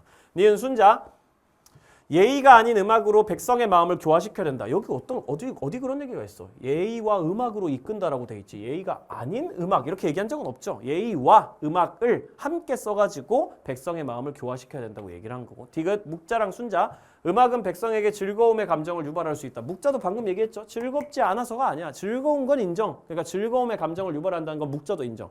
순자도 즐거움으로 인도한다는 얘기했으니까 즐거움의 감정을 유발한다는 건 둘 다 얘기하고 있는 거고 제시문에 적혀있는 독해 문제죠. 리을 음악은 사회 혼란을 발생시키는 원인이 될 수 있다. 묵자 입장에서 해독을 물리치는데 도움이 안 되고 음악이라는 게 이익을 못 주고 오히려 사치스러운 취미이기 때문에 백성들의 이익을 더 떨어뜨리고 이러면 혼란을 유발할 거라고 충분히 얘기를 할 수 있을 거고 순자 입장에서는 어때? 음악이 나쁜 방향으로 가면은 사회 혼란을 발생시키는 원인이 될 수도 있어. 순자가 음악이 무조건 다 좋다고 얘기하는 건 절대 아니거든. 음악 중에는 나쁜 음악도 있다라는 걸 순자가 되게 강조하고 이 정도는 지금까지 기출문제 같은 것들을 풀면서 이미 봐오셨어야 돼요. 음악은 올바른 방향으로 예의에 맞게 만들어져야 되는 거야. 만약에 예의와 맞지 않은 음악 같은 경우에는 사람들의 본성을, 악한 본성을 오히려 더 강력하게 만들어 버릴 수도 있기 때문에 음악을 올바른 방향으로 만드는 것이 굉장히 중요하다라고 얘기했던 게 순자라고. 그러니까 순자 입장에서도 음악은 사회 혼란을 없애는 원인이 될 수도 있지만 사회 혼란을 더 발생시키는 원인이 될 수도 있다라고 생각을 해주셔야 되는 겁니다. 그러면 정답은 4번 기역, 디귿, 리을로 나오는 거 마무리로 확인을 할 수가 있겠습니다. 다음은 15번. 자, 15번입니다. 가의 가불병 사상가들의 입장을 나그림으로 표현할 때 A에서 D에 해당되는 적절한 진술. 벤 다이어그램형 문제, 자연과 인간윤리, 뭐 크게 엄청 어려운 문제는 아니었던 것 같아요. 어떤 개체가 믿음, 지각, 기억, 개체로서의 복리 등을 가질 경우 그 개체는 삶의 주체가 된다. 삶의 주체 얘기하는 건 역시 아시다시피 레건이고 삶의 주체는 수단으로만 대우받아서는 안 된다. 다른 말로 자원처럼 취급되어서는 안 된다. 이런 얘기 레건이 맨날 하는 얘기니까 레건 적어주시면 되겠고 모든 유기체는 자신을 보존하고 고유의 선을 향해 움직인다는 점에서 동등하다. 모든 생명체는 전부 다 자기를 보존하고자 하는 목적 그리고 고유의 선을 향해 움직인다. 이런 표현들은 다 테일러가 맨날 쓰는 표현이지. 목적론적 삶의 중심이라는 표현도 그렇고 고유의 선을 향해서 움직인다라는 게 유기체냐 아니냐를 가르는 특징이 된다라는 거 테일러의 입장에서 굉장히 중요하죠. 다음 병. 인류는 생명 공동체의 평범한 구성원이 돼야 된다. 생명 공동체를 엄청 강조하고 있고 거기서 인류가 평범한 구성원이고 대지윤리 얘기도 나오고 그럼 레오폴드지. 레오폴드. 인류가 동료 구성원과 생명 공동체 전체에 대해서 존중할 것을 필연적으로 수반한다. 이렇게 얘기하는 거. 레오폴드가 얘기하는 대지윤리의 기본이고. A부터 보면은 레건만의 입장입니다. 도덕적으로 무능력한 모든 개체도 도덕적 지위를 지닌다라고 지금 돼 있는데 레건 입장에서 도덕적으로 무능력한 모든 개체가 다 도덕적 지위를 가지는 게 아니에요. 바로 탈락입니다. 도덕적으로 무능력하다 그러면은 소위 말하는 정상적인 인간이 아닌 친구들을 다 도덕적으로 무능력하다고 할 수 있습니다. 정상적인 인간들, 여러분이나 뭐 쌤처럼 그냥 이성적인 능력을 가지고 도덕적인 행위를 할 수 있는 사람들이 있고 소위 도덕적 무능력자에 해당되는 인간이 있을 수 있어요. 혼수 상태 인간이라든지 되게 어린 애기라든지 이런 친구들이 도덕적 무능력자로서의 인간이고 삶의 주체인 동물들 있잖아. 한 살 이상의 포유동물들, 걔네들도 도덕적 무능력자지만 삶의 주체가 아닌 동물들, 그러니까 뭐 말미잘이라든지 막 이런 애들, 그리고 그 외에도 뭐 식물 혹은 뭐 무생물 이런 존재들도 다 도덕적으로 무능력한 개체라고 부를 수 있단 말이에요. 애초에 도덕적으로 무능력한 개체라는 표현이 생각보다 범위가 되게 넓어. 삶의 주체만 도덕적으로 무능력한 한 살 이상의 포유류, 삶의 주체로서의 동물들만 도덕적으로 무능력한 게 아니라 삶의 주체가 아닌 동물도 도덕적으로 무능력하고 식물도 도덕적으로 무능력하고 이런 얘기를 할 수 있기 때문에 모든 개체가 도덕적 지위를 가진다. 그건 아니죠. 삶의 주체가 도덕적 지위를 가진다는 게 레건의 입장이니까. 니은 B, 레오폴드의 입장. 생태계의 안정성 회복을 위한 인간의 개입이 정당화되는 경우가 있다.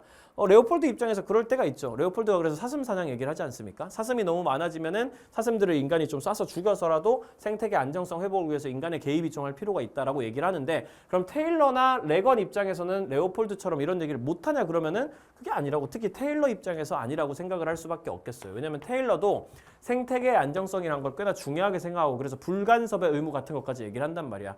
테일러 입장에서 우리는 생태계라는 거를 좀 보호할 필요가 없지 않단 말이죠. 기본적으로 우리 생명들, 내재적인 가치를 가지고 있는 생명 개체들이 그 생태계 안에서 살고 있기 때문에 생태계 안정성 회복을 위해서 인간의 개입을 할 수 있는 경우가 테일러 입장에서 정당화되는 경우가 충분히 있단 말이에요. 그러니까 테일러도 동의할 수 있는 내용이라 맞다라고 생각을 해주시면 되겠습니다.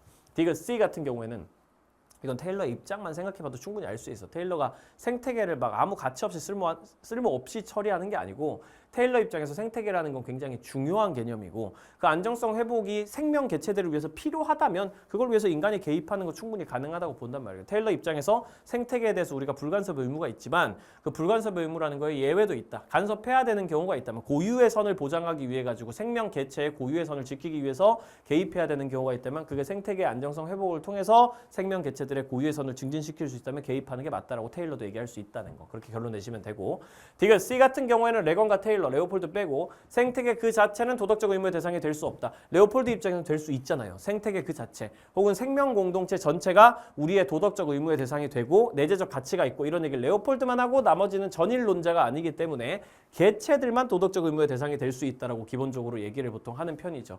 생태계 그 자체가 도덕적 의무의 대상이 될 수 없다라는 얘기는 테일러랑 레건까지만 할 수 있는 얘기라고 좀 기억을 해주시면 되겠고, 리을 D 같은 경우에는 모두의 공통점, 인간이 대지를 경제적으로 이용하는 것은 허용될 수 있다라고 지금 돼 있는데, 인간이 대지를 경제적으로 이용하는 거 당연히 허용될 수가 있죠. 모든 사상가들의 입장에서 다 허용될 수 있다고 보시면 됩니다. 테일러 입장에서 인간이 대지를 경제적으로 이용하는 거 크게 문제 없고요. 레건 입장에서도 대지를 경제적으로 이용하는 거 크게 문제 없고 토지 뭐 이런 걸 얘기하는 거니까, 레오폴드 입장에선 대지라는 것이 우리의 존경의 대상이기도 하고 생명 공동체라는 것이 굉장히 소중한 것이지만 그럼에도 불구하고 대지를 경제적 관점으로 접근하는 것도 가능하긴 하단 말이야. 물론 윤리적이고 심미적 관점으로 동시에 바라보기도 해야 되겠지만 경제적 관점으로도 바라볼 수 있다고 명백하게 얘기를 하고 있기 때문에 정답은 3번 이렇게 되는 걸로 마무리해 줄 수가 있겠습니다. 그렇게 해서 15번도 정답 찾아봤고요. 16번 갑 질서정연한 만민은 고통받는 사회들을 원조해야 할 의무를 지닌다. 롤스죠. 원조 파트에서 질서정연한 만민이 고통받는 사회를 원조한다. 이런 얘기 나오면 롤스죠. 원조 목적은 고통받는 사회가 자신의 문제들을 합당하고 합리적으로 관리할 수 있도록 도와서 결과적으로 질서정연한 사회가 되도록 하는 것이 원조의 목적이다. 이렇게 돼 있고, 합당하고 합리적으로 자기 문제를 스스로 관리할 수 있게 되면 질서정연한 사회가 된다. 이렇게 생각해도 무방하겠습니다. 우리는 절대적 빈곤에 처한 사람들을 원조해야 될 의무를 가진다. 이렇게 얘기하면 싱어겠죠. 둘 다 의무를 가진다고 얘기하고 있고요. 노직이랑은 좀 다르죠. 노직은 자선적 원조고 롤싱은 의무고, 도덕적으로 중요한 일을 희생하지 않고 막을 수 있는 절대적 빈곤이 있다면 그 절대적 빈곤을 막으면 우리가 중요한 걸 희생하지는 않으면서 절대적 빈곤을 막아준다면 공리가 증진될 거니까 그렇게 해야 된다. 공리 증진을 위해서. 원조의 목적은 인류의 이익, 공리를 증진하고 고통을 줄이는 것이다. 이렇게 나와 있죠. 기억, 롤스.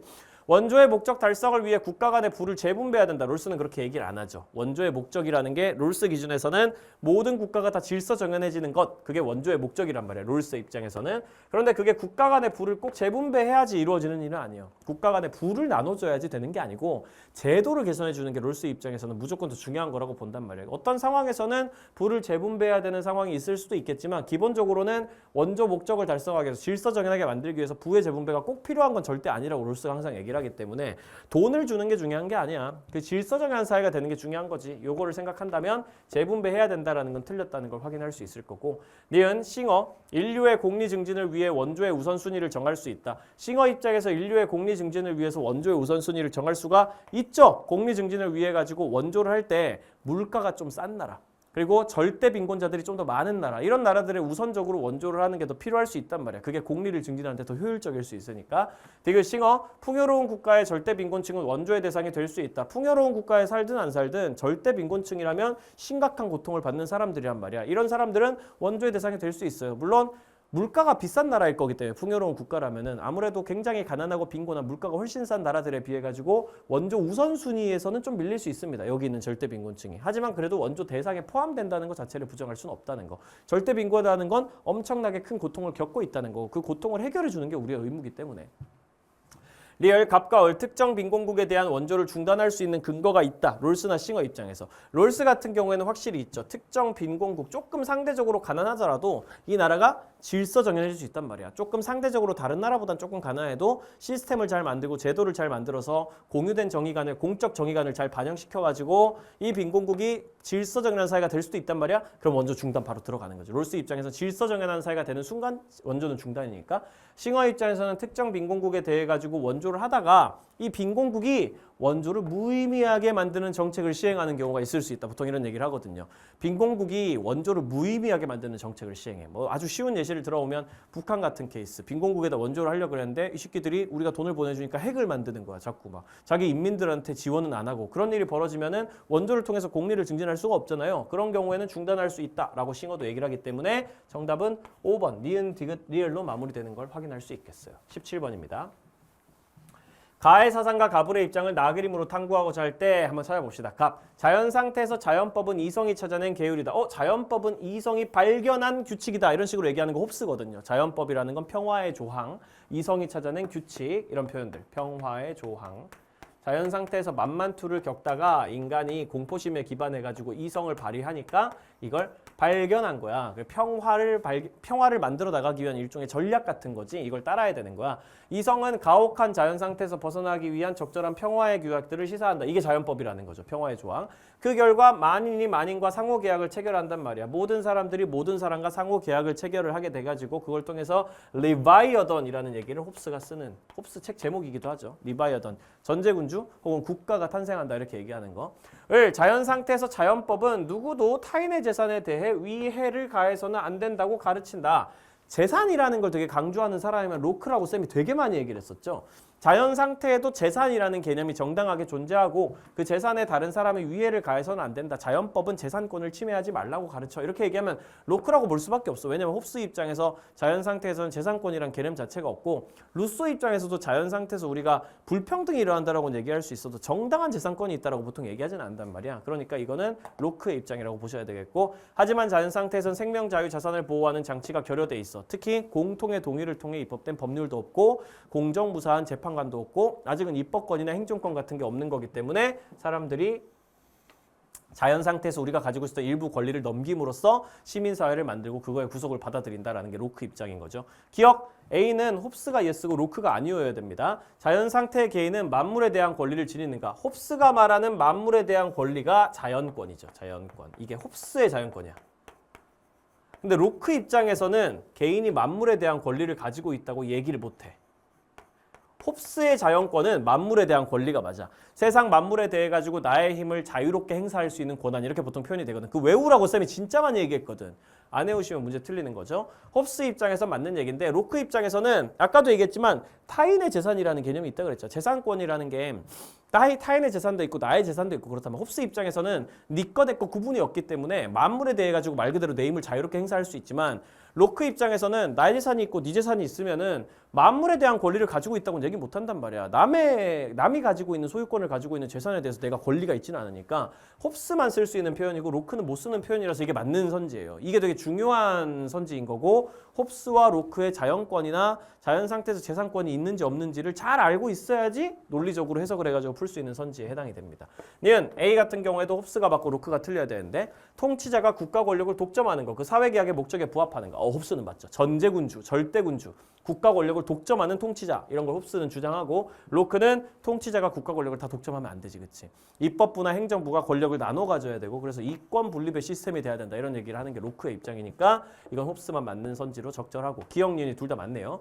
디귿 B 같은 경우에는 홉스가 맞으면 돼. 자연 상태에 만연해 있는 폭력과 기만은 불이한 행위인가? 홉스 입장에서는 자연 상태에는 불의도, 정의도, 부정의도 없습니다. 그죠? 홉스 입장에서는 자연법을 따르는 것이 정의고 자연법을 안 따르는 것이 부정의인. 정확히 말하면은 이 자연법에 기반해 가지고 자연법이 아니라 신약을 따르는 것이 정의고 신약을 어기는 것이 부정의인데 홉스 기준에서는 이 자연법을 따르는 과정에서 우리가 사회계약을 맺는 그 과정에서 신약이라는 약속을 하게 되는데 이 신약이라는 약속을 따른다는 건 결국 전제군주한테 복종한다는 거거든. 전제군주한테 복종하면은 정의로운 거고 전제군주한테 불복종하면은 그게 부당한 게 되는 건데 기본적으로 사회계약 이전에는 신약이 맺어지지 않은 상태이기 때문에 사회계약이 맺어지지 않은 상태이기 때문에 군주한테 복종하고 말고 그럴 게 없단 말이야. 그러니까 정의도 없고 부정의도 없다. 이런 식으로 얘기를 하는 거죠. 자연 상태에 폭력과 기만이 만연해 있다. 이 말은 맞는 말이거든요. 만만투니까 맨날 싸우고 맨날 서로 속이고 이러고 있는 건 맞지만 그걸 불의하다. 혹은 뭐 정의롭다 이렇게 표현하지 못해요. 신약이 아직 탄생하기 전이기 때문에 정의도 없고 부정의도 없는 상태인 거지. 리을, 로크가 맞으면 되는 거야. 사회계약 이후에는 자연법의 집행권 자체가 소멸하는가?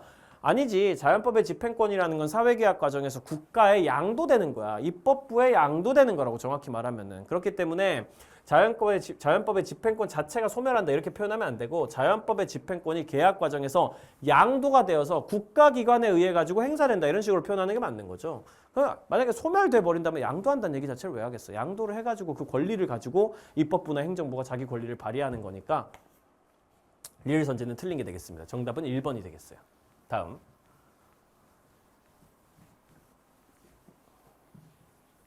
18번 갑 생겨나면 죽지 않는 것은 없다. 중생의 죽음은 윤회하여 받은 몸에 온기가 없어지고 덧없이 변하여 오온이 나누어져 흩어지는 것이다. 불교죠, 불교. 윤회 얘기도 나오고 오온 얘기도 나오고 크게 어렵지 않죠. 죽음은 우리에게 아무것도 아니다라고 딱 찍어주면 누가 하는 얘기야? 에피크로스 학파가 보통 많이 하는 얘기지, 그치? 죽음 is nothing. 모든 좋고 나쁨은 감각에 있는데 죽으면 영혼과 몸을 구성하는 원자가 흩어져가지고 감각이 없어져 버리기 때문에 우리라는 존재가 더 이상 없게 되는 거기 때문에 감각에 따라가지고 나타나는 쾌락과 고통이 각각 선과 악인데 우리가 죽으면 우리가 없어져서 감각을 어차피 못 느끼니까 쾌락도 못 느끼고 고통도 못 느끼고 선도 없고 악도 없는 그런 상태가 된단 말이에요. 이렇게 얘기하는 게 에피크로스의 일반적인 입장이죠. 1번 불교 중생은 해탈하더라도 생사를 끊임없이 반복한다. 중생은 불교 기준에서 깨닫지 못한 사람들을 뜻합니다. 이 정도 알고 있어야죠.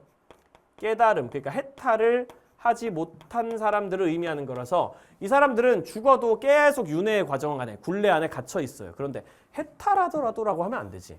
중생은 해탈하면은 그때부터는 성인이 되는 거야. 부처가 돼가지고 생사의 고리를 끊고 열반의 경지로 갈 수 있는 건데 중생은 해탈하더라도라고 표현하면 안 되는 거야. 만약에 해탈을 해버리면은 더 이상 중생이 아니거든. 성인이 되어가지고 이제 생사의 고리를 끊고 열반의 경지로 가버리는 거거든. 그러니까 이 선지는 틀리게 되는 거죠. 맞게 바꾸려면은 중생은 깨달음이 없는 사람인데 그 사람은 죽더라도 생사를 계속 반복하는 윤회의 굴레 안에 갇혀있다. 이런 식으로 묘사하는 게 맞겠습니다. 2번 불교 오온의 무상함을 깨달아. 무상이라는 게 뭐야? 항상 영원한 것은 없다. 세상 모든 건 다 변한다. 오온이라는 것도 변하고 우리도 죽을 수도 있고 불멸에 대한 집착 그런 거 끊어내야 된다. 불교가 항상 하는 얘기죠. 2번 정답. 3번 에피크로스 학파 죽음은 고통을 유발한다. 아니요. 고통을 유발하지 못해요. 쾌락을 제거한다. 뭐 쾌락이라는 걸 죽으면 더 이상 못 느끼는 건 맞겠지. 우리가 감각을 못 느끼게 되니까. 근데 고통을 유발한다는 표현은 확실히 틀린 거라고. 죽음이 악한 거다라는 표현도 틀린 거라고. 선도 아니고 악도 아니지. 고통도 없고 쾌락도 없으니까. 죽으면 우리가 없어지는데 어떻게 고통이나 쾌락을 느낄 수 있겠어? 이렇게 얘기를 한다고. 4번 에피크로스 학파 죽음은 감각 능력의 상실을 초래한다. 맞는 말이고요. 여기 다 나와 있던 말이고. 두려워해야 할 대상이냐? 두려워할 필요가 없죠. 감각 능력이 없어지면 우리가 어차피 선도 악도 없는 고통도 쾌락도 없는 상태로 아예 없는 존재가 되어버리는데 그걸 왜 굳이 두려워하냐. 진짜 현실의 삶이나 잘 살아라. 그냥 현실에서 아타락시아, 정신적인 쾌락을 추구해라. 이렇게 얘기한 게 에피크로스 학파고. 5번 불교랑 에피크로스 학파. 죽음 이후의 삶을 위해 현세에서 도덕적으로 살아야 된다. 그 불교가 하는 말이죠. 죽음 이후에 다시 윤회할 때 좀 더 나은 삶으로 태어나기 위해서 현실 세계에서 선업을 쌓아라. 이런 얘기 불교가 하는 얘기고 에피크로스 학파는 죽음 이후의 삶 그런 건 없다고 주장하는 입장입니다. 그러니까 정답은 2번이 되겠어요. 19번. 나름대로 뭐 킬러 주제라면 할 수 있는 평화랑 관련된 얘기. 구조적 폭력은 사회 구조적 차원에서 발생하고 문화적 폭력은 인간 존재의 상징적 차원에서 발생하는 상징적 폭력이다. 이런 얘기 정도는 좀 기억을 해주셔야 되죠. 뭐 이거 개념 완성 때도 했던 얘기긴 하지만 갈퉁이죠, 갈퉁. 구조적 폭력, 문화적 폭력이라면. 진정한 평화는 모든 종류의 폭력이 싹 다 사라진 적극적 평화 상태를 의미한다라고 한번 얘기를 하고 있고, 국가 간의 제약이 없이는 어떠한 평화도 정착될 수 없어. 영구 평화 얘기 나오면 칸트죠. 영구 평화를 실현하려면 모든 국가가 공화정이고 모든 전쟁의 종식을 추구하는 평화 연맹이 만들어지고, 이 평화 연맹을 기반으로 해가지고 국가 간의 제약이라는 것도 만들어져야 되고, 이 국가 간의 제약이 뭐냐면 결국 국제법이야, 이렇게 얘기를 하는 거. 평화연맹의 기초에서 국제법이 만들어져야 돼. 이게 칸트의 확정조항 2항 얘기잖아요. 이 얘기 나오고 있습니다. 1번 갈퉁. 진정한 평화는 평화적 수단과 과정으로 실현될 수 있다. 갈퉁의 입장에서 평화라는 건 무조건 평화적 수단과 과정으로 실현돼야만 되는 거거든. 폭력을 통해 가지고 평화가 실현된다. 그건 말도 안 되는 소리고, 갈퉁 입장에서 반드시 평화적 수단과 방법으로 실현되는 게 평화다, 이렇게 얘기한 게 갈퉁이고, 2번 갈퉁. 문화적 폭력은 구조적 폭력을 정당화하는 역할을 하지 못한다. 갈퉁 입장에서 문화적 폭력이라는 건 구조적 폭력을 정당화하는 역할을 할 수 있죠. 원래 문화적 폭력이라는 게 가지고 있는 기능이 구조적 폭력이나 직접적 폭력을 정당화하고 은폐하고 막 그러는 거거든. 더 확장시키고 더 폭발적으로 만들고 이런 것들이니까 2번 틀린 거고. 3번 칸트. 타국의 정치체제 변화를 위한 폭력적 개입은 허용되면 안 돼요. 칸트 입장에서 아무리 타국의 정치체제가 좀 부정의하고 막 그렇다고 해도 다른 나라에서 개입하고 그러면 안 됩니다. 그건 주권 침탈이고요. 칸트 입장에서 모든 국가는 자기 국가의 주권을 스스로 가지고 있어야 되기 때문에 절대로 국가를 마치 인격체처럼 생각해가지고 인격체에 우리가 인권을 뺏을 수가 없듯 국가의 주권도 절대 침탈해서는 안 되는 거다라고 봐서 폭력적 개입 같은 거 어떤 상황에서라도 허용하지 않습니다. 얘가 먼저 나한테 쳐들어왔어. 그럼 방어전 하는 것까지만 허용해주지, 아무리 얘가 나쁜 놈이라고 그래도 먼저 쳐들어가는 건 절대 안 돼. 선빵은 안 되는 거라고. 4번 칸트. 평화연맹의 목표는 국가 간 합병을 통한 세계공화국 설립 같은 소리를 하고 있는데, 합병하면 안 된다니까. 주권을 침탈하면 안 된다고. 합병은 주권 침탈이잖아. 세계공화국 이런 것도 안 된다고. 전 세계에 있는 나라들 다 합쳐가지고 하나의 세계공화국을 탄생시킨다. 이런 것도 다 주권을 침탈하는 거기 때문에 안 된다고 칸트가 얘기합니다. 5번 갈퉁이랑 칸트. 모든 전쟁의 영구적 종식은 진정한 평화 실현에 필수적이지. 당연히 갈퉁 입장에서는 전쟁이라는 건 직접적 폭력이기 때문에 직접적 폭력 말고도 간접적 폭력도 다 없어져야 되잖아요. 갈퉁 입장에서는. 근데 어쨌든 직접적 폭력이 확실하게 없어지는 것, 진정한 평화가, 적극적 평화가 실현되기 위해서 필수적인 조건 중에 하나다. 이렇게 얘기를 할 수 있다면 당연히 갈퉁의 입장이라고 볼 수 있는 거고. 칸트 입장에서 영구 평화란 개념이 저거거든. 모든 전쟁이 영구적으로 절대 완전히 없어지는 거. 그리고 그걸 위해 가지고 확정조항 3항이 다 만족돼야 되는 건데, 어쨌든 진정한 평화라는 건 칸트 입장에서 모든 전쟁이 앞으로 가능성도 아예 없이 완벽하게 영구적으로 종식되는 거니까 5번에 나와 있는 내용은 칸트 입장에서도 맞는 선지다라고 얘기를 할 수가 있겠습니다. 그러면 정답은 5번이 되는 걸로 마무리시킬 수 있고요. 20번. 다음을 주장한 사상가의 입장으로 가장 적절한 것은, 종교적 인간, 비종교적 인간 얘기 나오고 이러면 엘리아데죠. 엘리아데. 종교적 인간은 이 세계를 초월하면서도 이 세계 안에서 자신을 현현하는 그런 걸 이제 성현이라고 부르는 거야. 절대적 실제, 다른 말로 신이지. 성이라고 부를 수도 있고, 또한 그들은 생명의 기원이 성스러운 존재에 있다고 믿는다. 신의 창조물이 생명이라고 믿는다. 이렇게 얘기를 하고 있는 거죠. 이 세계를 초월하면서도 이 세계 안에서 자신을 현현하는, 성현이라는 사건을 나타나게 하는 절대적 실제, 신 혹은 성 이렇게 되는 거고, 그들은 생명의 기원을 결국 신이 만들었다고 보는 거야. 반면에 비종교적 인간은 초월적인 걸 다 거부하고 실제의 상대성을 인정한다. 실제라는 게 절대적이지가 않고 어떤 존재가, 신이라는 존재가 존재한다는 거, 그거 믿냐 안 믿냐에 따라 다를 수도 있지, 이런 느낌으로 가는 걸 이제 실제의 상대성이라고 표현하고, 비종교적 인간의 특징이에요. 근데 엘리아데는 비종교적 인간을 좋게 안 보는 거 알죠? 그러나 그들도 종교적 인간의 후예기는 하단 말이야. 어쨌든 조상이 다 종교적 인간이기 때문에 종교적 인간의 흔적을 완전히 지울 수는 없단 말이야. 그래서 비록 그들은 세속화되기는 했어도, 약간 종교나 이런 걸 안 믿기는 해도 여전히 새해 맞이하거나 뭐 결혼식 하거나 축제를 하거나 생명의 탄성을 기리는 의례, 막 백일 잔치 뭐 이런 거 있잖아. 그런 걸 이제 하는 게 전부 다 종교적인 의식이라고 엘리아데는 보는 거지. 비종교적 인간도 본성은 종교적이다. 종교적 인간은 신을 세계의 창조와 무관한 존재로 여긴 게 아니죠. 종교적 인간은 신이 세상을 창조했다고 믿겠죠, 당연히. 2번 비종교적 인간은 생명의 근원을 초월적 존재로부터 도출한다. 이거 종교적 인간이 얘기한 거지. 방금도 얘기했지만 생명의 기원이 성스러운 존재에 있다고 믿는 게 종교적 인간 특이란 말이야. 종교적 인간은 생명의 근원을 초월적 존재, 신으로부터 도출한다라고 표현하는 게 맞을 거고. 3번 종교적 인간은 자연물을 비종교적 인간은 생명의 근원을 신으로 생각 안 하죠. 비종교적 인간은 이제 진화론 이런 거 믿는 사람이라는 거예요. 엘리아데에 따르면은. 3번 종교적 인간은 자연물을 절대적 실제가 드러나는 매개로 본다. 종교적 인간은 자연 속에 있는 존재들을 절대적 실제, 신이라는 존재가 드러나는 매개체로 본다. 그게 성현이라는 사건이지. 그러니까 이렇게 십자가 모양으로 깎아놓은 나무를 통해 가지고 신이 자기 모습을 드러낸다고 보는 그런 거, 그걸 성현이라고 부르게 되는 거고, 종교적 인간은 그런 자연 속에 있는 물건들을 통해서 신이라는 존재가 자기의 모습을 나에게 보여줄 수 있다. 성현이라는 사건이 일어난다. 이렇게 믿는 사람들인 거지. 그 외에도 여러 가지 뭐 기적들 있잖아. 바다가 갈라진다든지 이러면 바다를 통해 가지고 신이 자기의 모습을 보여준 거야. 바다라는 자연물이 절대적 실제 신의 모습이 드러나는 매개체가 되어주는 거지. 이런 식으로 해석을 할 수 있다는 거지. 4번 종교적 인간은 세속적인 것과 성스러운 것의 조화를 거부하는 게 아니라 조화를 인정하고 받아들이는 사람들을 종교적 인간이라고 부르고요. 비종교적 인간은 어떠한 경우에도 종교적으로 행동할 수 없다. 종교적으로 행동할 수 있다라고 계속 얘기해놨잖아. 세속화되긴 했지만 그래도 의례 같은 걸 계속해. 종교적 인간의 후예이기 때문에 어쨌든 종교적인 본성을 다 놓을 수가 없는 거야. 비종교적 인간들이라고 해도. 그러니까 자꾸 종교적 제사의식, 제의의식 같은 것들을 하고 있다. 어떠한 경우에도 종교적 여러 면에서 뭐 생명의 탄생을 기리는 의례든지 뭐 새해 맞이라든지 이런 게 다 종교적으로 행동하는 거의 증거다. 이렇게 얘기하고 있는 게 엘리아드의 입장이라는 거. 그렇게 하면 정답 3번으로 마무리할 수가 있겠어요. 그렇게 해가지고 우리 5월 학력평가 모의고사 우리 끝까지 한번 다 풀어봤습니다. 사실 뭐 어렵다고 느꼈던 친구들 좀 있을 것 같지만 사실 쌤 개념 완성이랑 기출의 베타 꾸준하게 잘 들어오고 있는 친구들은 이 정도면 무난하네 라고 생각하면서 풀었을 가능성이 좀 더 높을 것 같기는 해. 만약에 좀 어렵게 느꼈다면은 쌤 커리큘럼 복습이 많이 안 돼 있는 거니까 그거 좀 다시 반복하시면서 커리큘럼 특히 저스티스랑 기출의 메타만 들으셔도 이 정도 난이도 문제는 다 풀만 할 겁니다. 그러니까 한 번만 복습을 좀 하시고 6평 전까지 한 3회독 정도까지는 하고 둘 다 커리큘럼 둘 다 책을 처음부터 꼼꼼하게 읽어보면서 어려운 것들은 생 커리큘럼 다시 듣는 그런 방식으로 복습해 나가면서 6평 전까지 대비를 하고 6평을 좀 보도록 하겠다. 이런 생각을 가지고 좀 달려가 주시면 제일 좋겠어요. 여러분들 이번에도 모의고사 보느라 너무너무 수고 많으셨습니다. 쌤은 또 조만간 본 커리큘럼에서도 여러분들 찾아뵙고 6평 조만간 또 치고 나면은 그때 해설 영상으로도 찾아올 테니까 그때 또 뵙도록 하죠. 지금까지 현수쌤이었습니다.